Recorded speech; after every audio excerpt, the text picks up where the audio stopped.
Good day, everyone. My name is Joel Anton Griego, part of Group 1 from BETCT 3B. And we will be discussing occupational health hazards and their health effects. Now, let's proceed with occupational health hazards. What does it mean? Occupational hazard can make and cause a number of health problems for workers. These health hazards can fall under the seven primary hazard categories. It is the safety hazards, physical hazards, chemical, biological, ergonomic, work organization, and environmental hazards. Now, when we say occupational hazard, hazard on our occupation, it is any workplace condition that causes a risk to an employee's health. It is something unpleasant that you may be suffering or experiencing as a result of you doing your job or a hobby as well.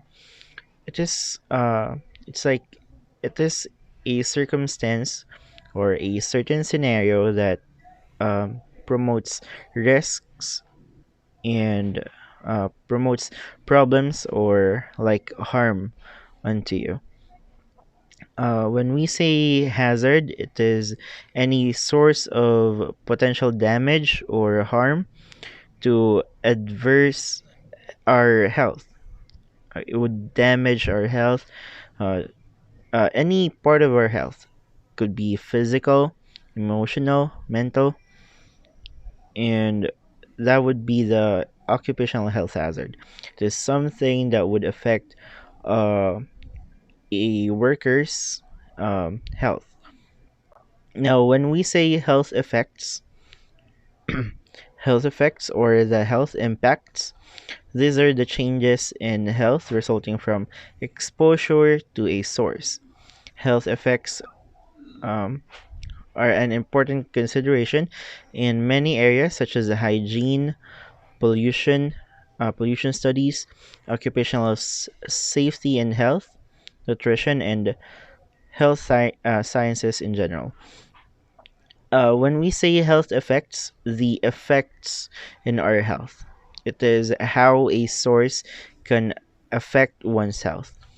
Like, for example, the one that is given as our title, the occupational health hazards. How does those hazards can affect our health, our mental status, our physical status, our mental status? How does it affect our health in general?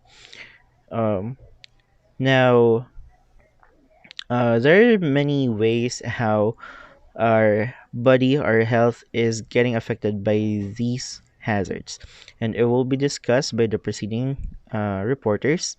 So let me just repeat again the examples of occupational health hazards, which are the safety hazards, physical hazards, biological hazards, chemical hazards, ergonomic hazards, environmental hazards, and work organization hazards. Thank you. As an employer, you must protect your workers and other people from harm. Look for things that could cause injury or illness and decide if you're taking reasonable steps to prevent them. This is called assessing risk, and it's straightforward for most small businesses. It's just one part of how you can manage risk to keep people safe and healthy at work. Look around your workplace for things that could cause harm. These are called hazards. Ask yourself, how are people using equipment? Are they working in disorganized or unsafe ways? Is your workplace in a suitable condition? For example, are walkways always clear? Your accident book and sickness records might help identify less obvious hazards.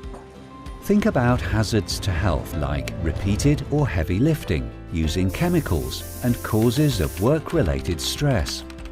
Pay attention to potentially vulnerable people, like pregnant workers, young people, or those with disabilities. Remember other people who might be harmed, like contractors or visitors. Speak to your workers, as they may see potential hazards and have good ideas to help reduce the risks. Once you know the hazards in your workplace, decide who might be harmed and how, and what you're doing to protect them. It's then much easier to decide what further actions to take and who should carry them out. Sometimes you might not be able to remove a hazard completely, so think about how you can make it less likely to cause harm. For example, you could do the job another way, use different materials or tools, or provide personal protective equipment. If you employ 5 or more people, you must record the hazards, who might be harmed, and what you're doing to control the risks. You can use our risk assessment template and examples to help you. Review what you're doing to control risk whenever there are significant changes, like new staff or equipment.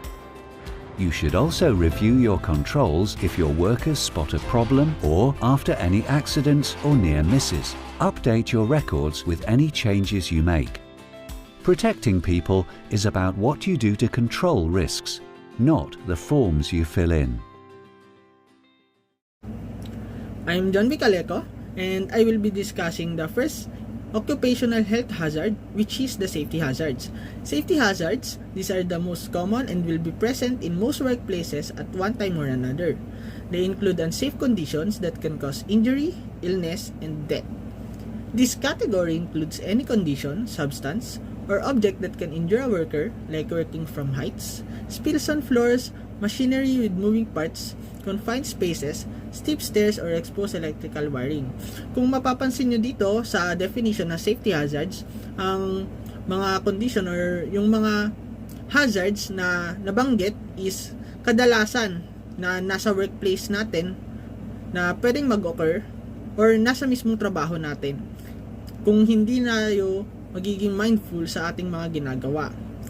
Kasi yung mga nabanggit dito is more on miscalculation or accidents that can happen pagka wala tayong precautions. So, what are the health effects of safety hazards? These hazards place an effect on employees who work directly with machinery or on construction sites. Safety hazards are unsafe working conditions that can cause fractures, dislocated joints, injury, illness, and death. So sa kagaya nga na sinabi ko, hindi ito yung hazard na na hindi natin alam kung kailan mangyayari. Sabihin natin may ganun siyang factor, pero kadalasan ng mga safety hazards natin is nangyayari siya pag hindi natin sinusunod yung mga precautions natin or yung mga dapat na ginagawa natin sa isang workplace. Kagaya ng pagiging mindful kung nasan tayo nagtatrabaho. Dapat malinis yung, kunyari, yung isa sa mga rule pag nagtatrabaho ka sa construction site or sa, kahit sabihin natin sa office lang, dapat malinis yung pinagtatrabahuhan mo or nakaayos lahat. Kasi once na hindi, or kagaya sa construction, hindi nakaayos lahat ng mga gamit mo. Nakakalat yung mga yung mga drills, yung mga pako, yung lahat ng mga tools and materials mo are over the place. Pwede mo matapakan yon or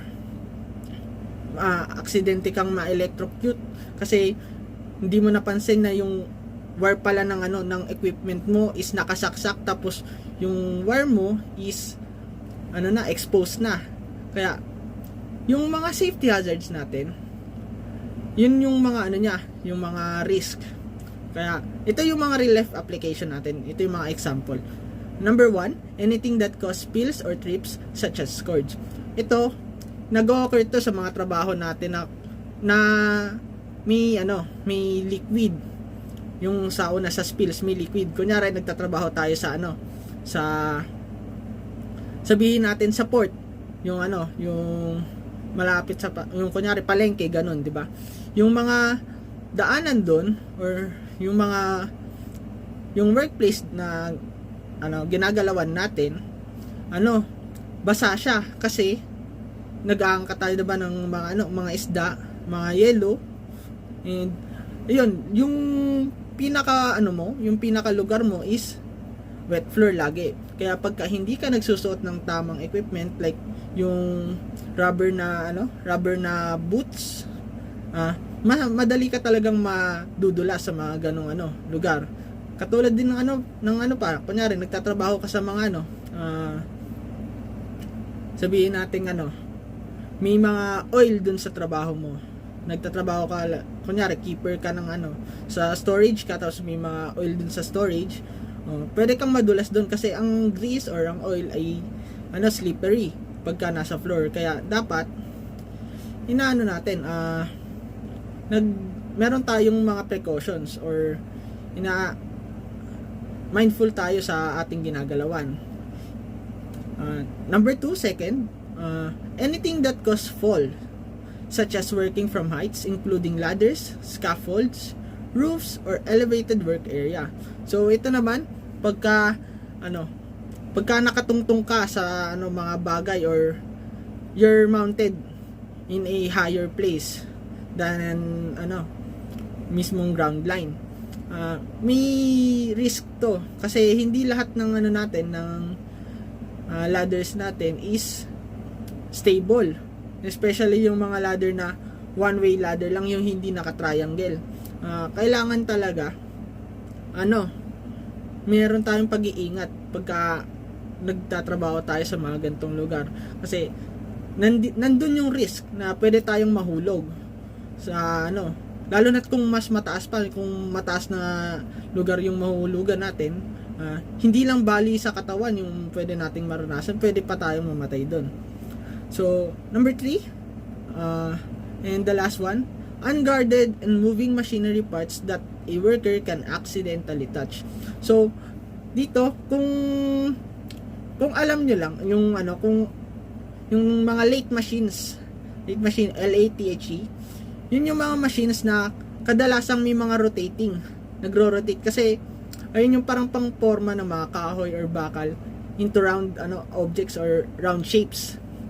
So yung mga suot nyo dapat hindi mahahaba kasi once na umipit yon yung mga suot nyo, kunyari hindi nyo napansin, nagtatrabaho kayo doon, sumabit yung damit nyo, sasama kayo sa mismong ikot ng mga machines na yun, and hindi mo basta-basta mapipigilan yun kasi sobrang lakas nun, kayang-kaya ka mahila nun. Kaya once na hindi ka sumusunod sa mga safety precautions natin, who knows kung ano yung mangyayari. Pwede kang magka-injury or pwede kang sumama mismo dun sa ikot kung nakakita kayo ng mga aksidente na na nangyayaring ganun. Kaya those are the safety hazards that can occur in a workplace or sa mismong work natin. Physical hazard. Those are hazard in environment that can harm your body without you actually touch it, like radiation, exposing to sunlight, extreme high and low temperature, and loud noise. So, kapag sinabing physical hazard, ito yung maaari makapinsala sa mga workers na hindi nila kinakailangang hawakan. Yung physical hazard, matatagpuan mo siya kahit saan mang lugar. On ng trabaho tulad na lang ng kusina, construction, lalo na sa industrial factory. So, at yung physical hazard, karaniwang pinagmumula ito ng injury or sakit. Health effect of physical hazard: work who are exposed outside to the sun from a period of time can be surrounding physical hazard which can cause a long-term effect to their health. It also causes hearing loss, stress, annoying, skin cancer, eyes damage, retaining damage, and etc. So, physical hazard, ito yung nakakasama na pala natin pero hindi pa natin alam. Halimbawa na kapag na-expose tayo sa sobrang init, kala mo pero hindi mo lang napapansin, may epekto sa ating katawan to, lalo na nagwo-work sa mga industrial company o factory na may init na lugar na kailangan ng mga machine, lalo na doon. Isa na rin sa halimbawa nito is construction workers na lagi silang na-expose sa araw at mahirap ang trabaho nila dahil kailangan nila mag-ingat sa lahat ng oras. Kung hindi, baka sila masugatan or else mamatay. So, Para maprotekta ang sarili, laban dito, kailangan mo magsuot ng proper outfit tulad na lang ng mga hat, mga sapatos, wearing gloves, goggles, para tiyakin na ligtas ng ating katawan habang nagtatrabaho. Kung hindi mo alagan sarili mo, ay pwede ka magkaroon ng hearing loss, stress, eye damage, skill cancer, at etc. Real life application. Una is latation. Kapag sinabi latation ay ginagamit to describe a process that transfers the energy to the space or materials away from the source. Meron siya dalawang category, ang ion sink and non-ion sink. Kapag sabing ion sink, ay non-ion sink ay ito yung mga light, sound, radiation wave, yun yung halimbawa ng mga yun. Pag naman sinabing ion sink, ay halimbawa naman ito yung mga X-ray, nuclear power, ayun. Kapag na-expose tayo masyado sa ion sink radiation, pwede tayo magkaroon ng pagsusuka or pagtatae, o mas malala magkaroon tayo ng cancer, or pwede natin itong pagkamatay kapag masyado tayo na-expose sa radiation. Next is high exposed to sunlight or ultraviolet range. So kapag nasobrahan tayo sa expose dito, ay maaari tayo magdulot ng damage sa ating mga balat, mata, sa immune system, or maaari tayo magkaroon ng cancer. Next is gas under the pressure. So, ang gas ay nakakasama sa ating katawan, lalo na pwede tayo malason, masunog, at kapag naamoy natin to ay pwede tayo mahilo. Temperature extreme, hot and cold. So, kapag tayo nagtatawa sa sobrang init, tulad na lang ng hot oven or sa mga factory na may init na gumagawa ng mga materials, kapag masyado tayo na-expose, ay pwede tayo magkaroon ng muscle cramp, magkakasakit ng katawan, or hydration. Kung mas malala pa o mas tumagal pa doon, ay pwede tayo magkaroon na ma-stroke ng isang tao kapag sobrang init o na-expose tayo. Kapag sobrang cold naman ay thermia. Lastly, constant loud noise. So, kapag masyadong malakas yung noise sa ating paligid, tulad na lang sa construction site, yung heavy materials, mga halimbawa yun, tractor, jackhammer, masyado tayo na-expose sa malalakas na ingay, pwede tayo magkaroon ng mahinang pagdinig. Hindi natin masasabing kung kailan tayo manganganib or mapapahamak sa ating trabaho. Kaya dapat lagi tayong handa at alerto sa anumang oras. Chemical hazard. Chemical hazard is simply the risk na involved pag gumagamit ng chemicals. Ito yung mga substance na nagkakos ng health problems pag nakain, inhaled, or nahawakan. There are many kinds of hazardous chemicals and toxins in different workplaces. Those are environmental smoke, cleaning products, acids, pesticides, carbon monoxide, and flammable liquids. For those workers na exposed sa paggamit ng hazardous substance, they need to identify the chemical hazards na nasa workplace nila para maiwasan to. So next, health effect of chemical hazards.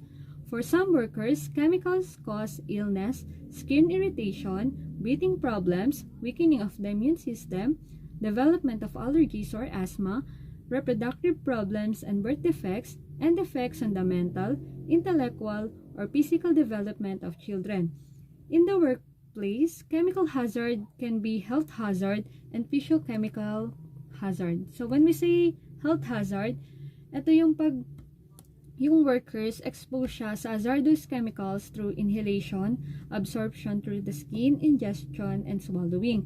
So, chemical health hazards can be acute or chronic. When we say acute, ito yung mga pagsusuka, acid burns na nangyayari agad. So, when we say chronic naman, ito yung mga asthma, liver damage, or cancer which develop after prolonged exposure sa mga chemical hazard. So, when we say physiochemical hazards, example neto yung mga chemical explosions and fires, chemical corrosion, and reaction with other substance, which injured people and damaged property. These chemicals are usually dangerous when they are inappropriately handled, stored, or used. So that's why kailangan natin malaman or ma-identify yung mga hazardous chemical within the workplace para maiwasan natin yung mga nasabing hazards. So let's give some example or situation na nagpapakita ng isang tao ay na-expose sa chemical hazard. Example number 1, kapag tayo ay gumagamit ng paint o pintura. Alam naman natin na ang paint o pintura ay nagtataglay ng iba't ibang uri ng chemicals na maaaring makaapekto sa ating kalusugan. Sa simpleng pag-amoy pa lamang dito, maaari na tayong makaranas ng paninikip ng dibdib o pagkahirap sa paghinga. Upang maiwasan ito, maaari tayong gumamit ng PPE o proper personal protective equipment katulad na lamang ng face mask at gloves. Example number 2, maling pag-i-store ng mga chemicals. Sa ating tahanan, napakaraming chemicals nang makikita dito katulad na lamang ng mga panlinis ng banyo o bleach.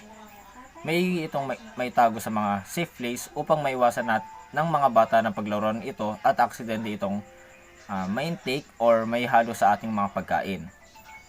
Kasama na rin dito ang tamang pag-i-store ng mga flammable liquids katulad ng gasolina na maaaring pagmulan ng mga sunog kapag ito ay na-i-store sa maling lugar.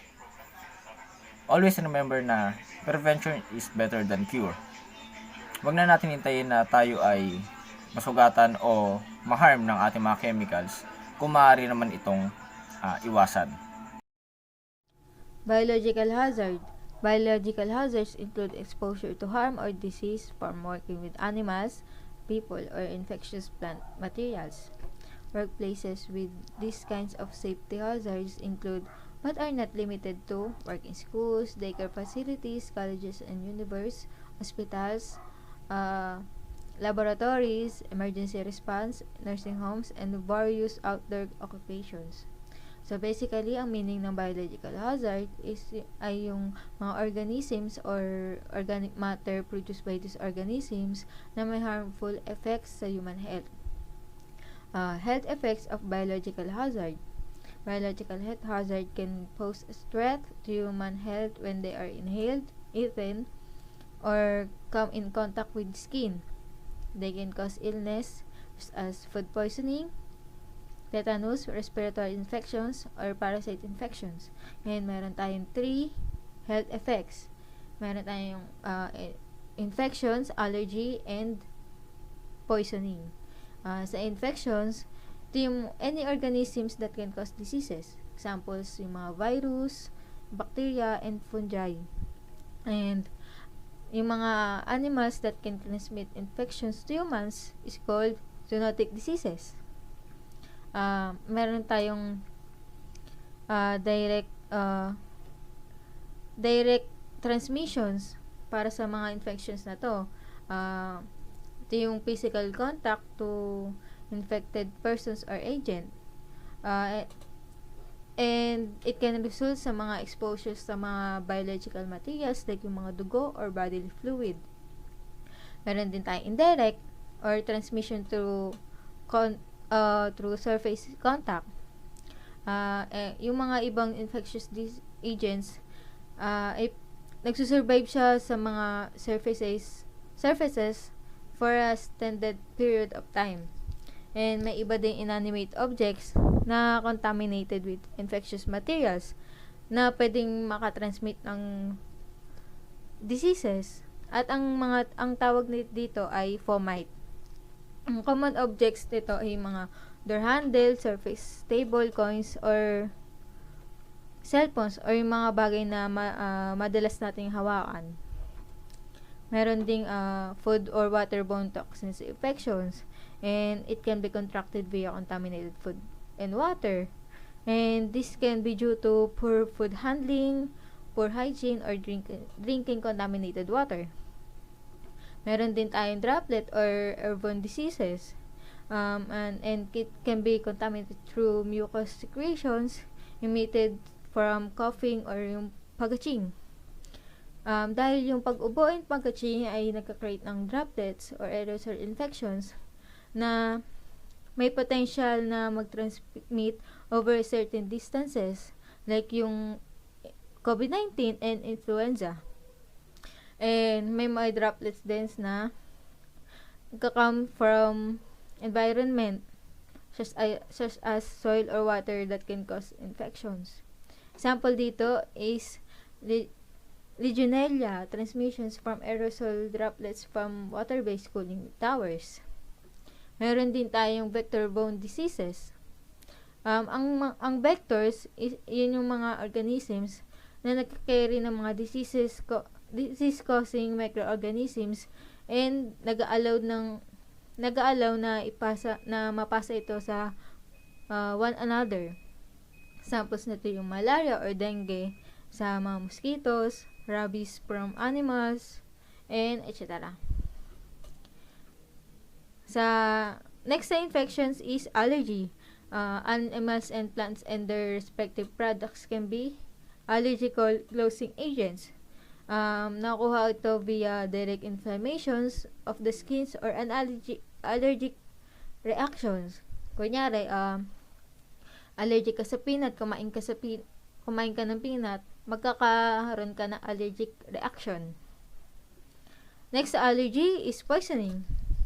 Contact with certain plant species or of plant materials or yung mga hayop na nagkakos ng poisonings, particularly yung being bitten by spiders or snakes, direct contact with jellyfish, or eating or drinking poison.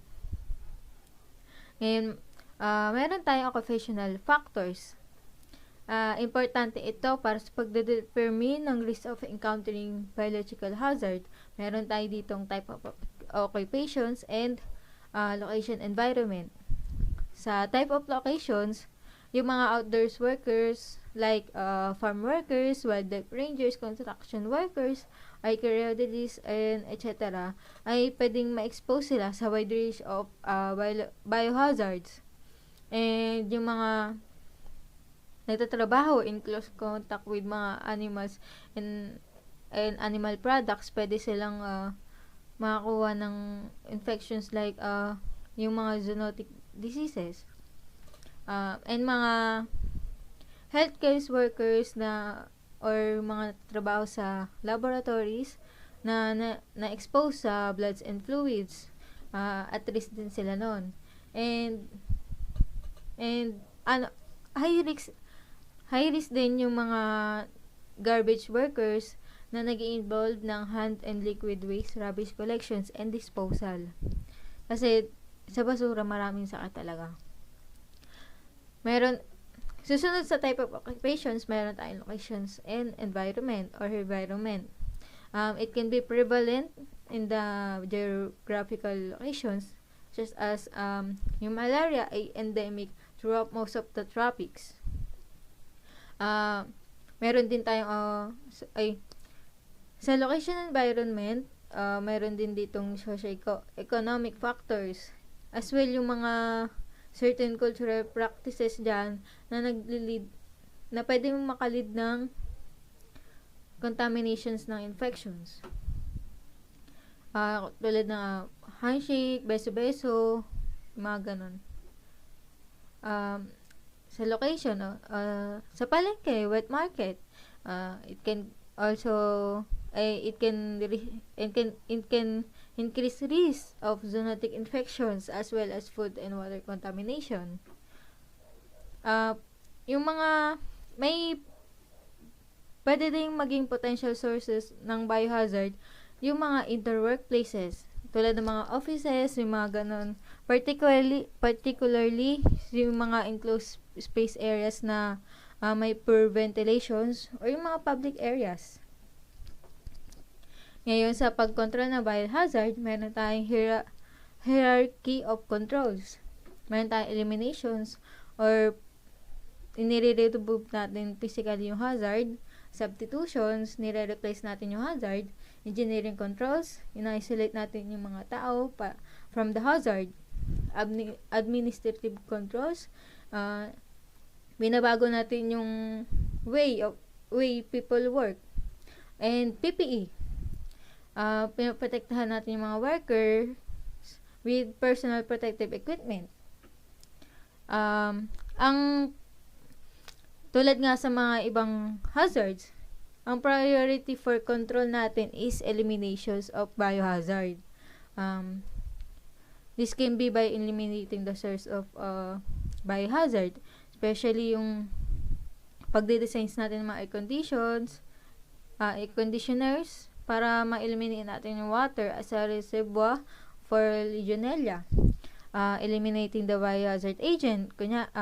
Examples nito is paggamit natin ng pesticide para ma-eliminate natin yung mga pest species. Eliminating the vector.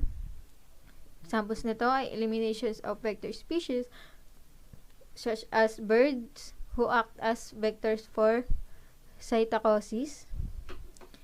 And kapag ang eliminations ay hindi possible, pwede naman din natin i-apply yung mga iba pang hierarchy of control na tulad ng engineering, administrative, and PPE.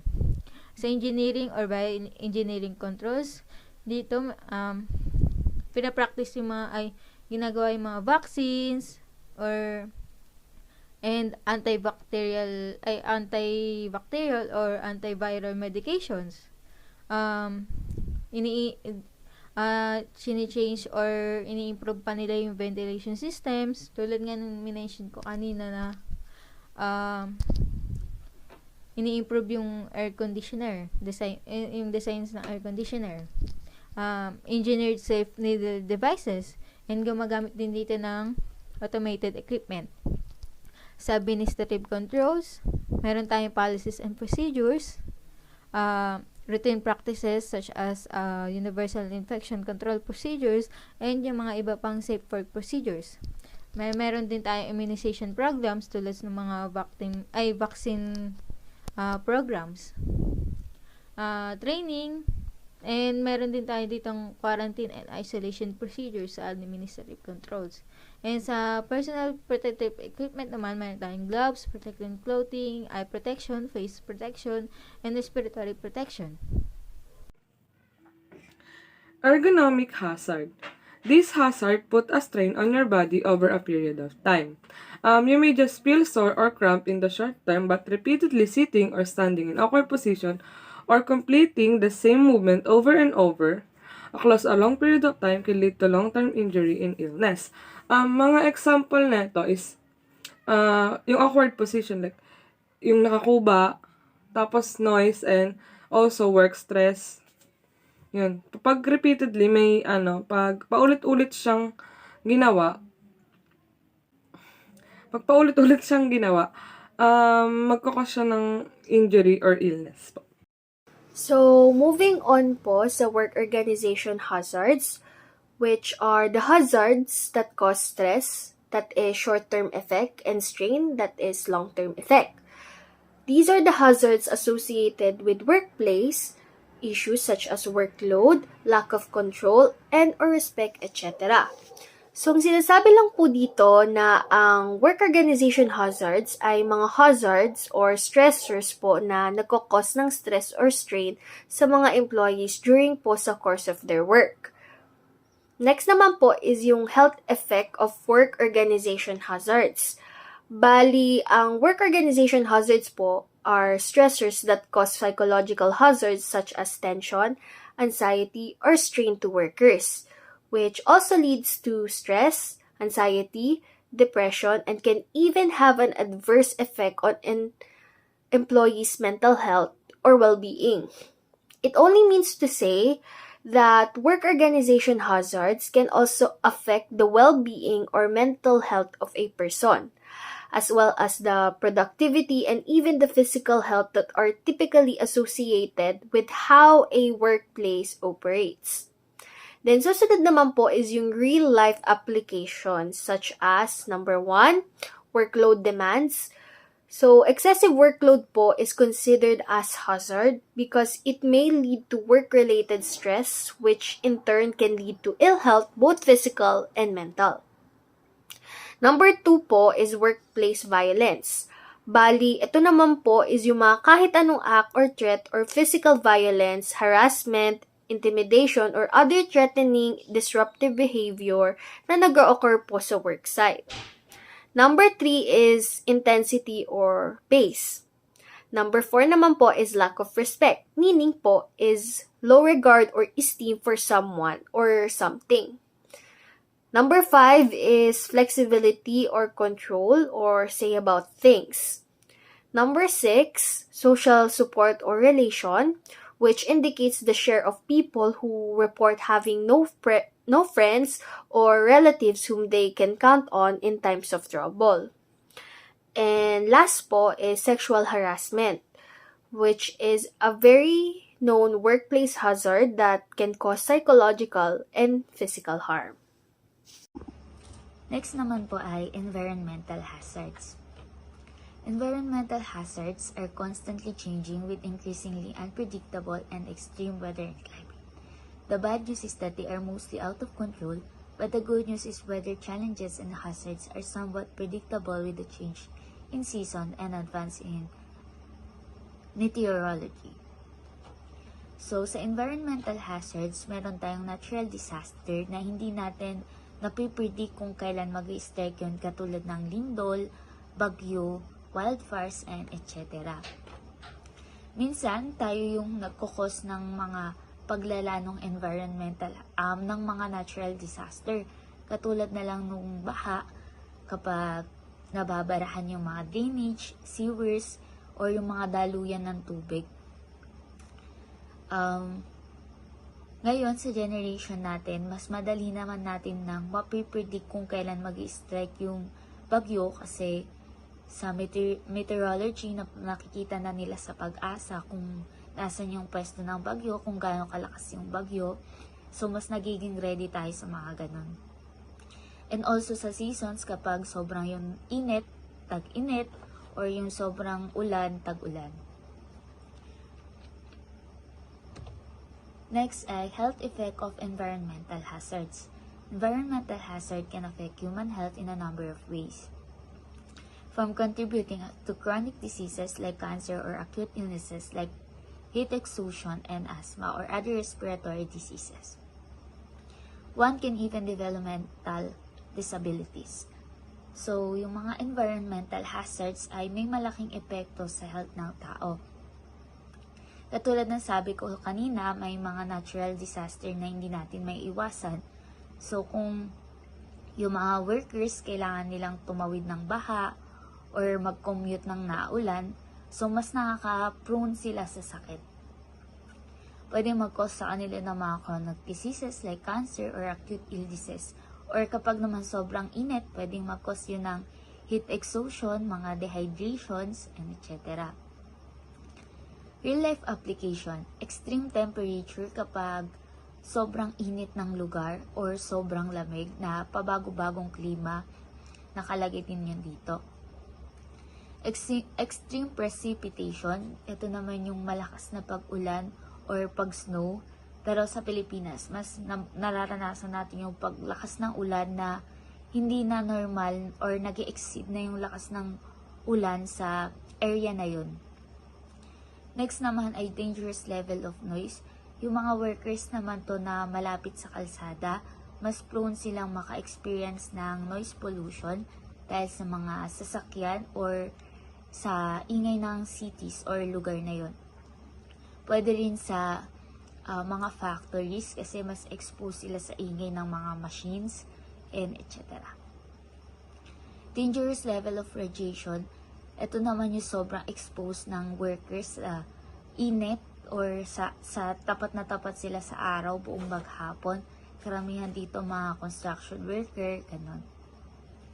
Pollution, air and chemical, ito naman yung nalalanghap nila araw-araw yung polluted air and chemical sa lugar or area na pinagtatrabahuhan nila or kahit sa araw-araw lang na pag-commute, mas lalo silang na-expose sa pollution. Violent member of the public. So, minsan hindi natin maiiwasan sa environment natin na makahalubilo tayo ng mga taong syempre violent, nagkakos ng mga kunyari mga away sa kalsada or yung mga mga hindi natin may iwasan na tao na nagkakaroon ng cause sa atin ng mental health problems. Next ay biological hazard. Ito naman yung bacteria and virus. Minsan ang exposed or madalas ang exposed dito ay yung mga doctors or mga ina sa medical field. Katulad na lang nung pandemic, mas exposed sila sa virus since mas malapit sila sa patient, mas nakukuha nila yung virus kaysa sa atin. Unstable infrastructure, ito naman yung hindi stable yung building or yung lugar na pinagtatrabahuhan ng mga workers na anytime pwede mag-cause ng accidents and hazards sa kanila. Dangerous animals, kung may mga workers na nagtatrabaho sa mga gubat, sa mga zoo, yung mga zookeeper, mas exposed sila sa dangerous animals. Pwede mag-cause yun ng accident or pwede silang magkaroon ng mga diseases or kung makagat sila ng ahas or kung mapunta sila sa dangerous animal. So, yun lang sa environmental hazards.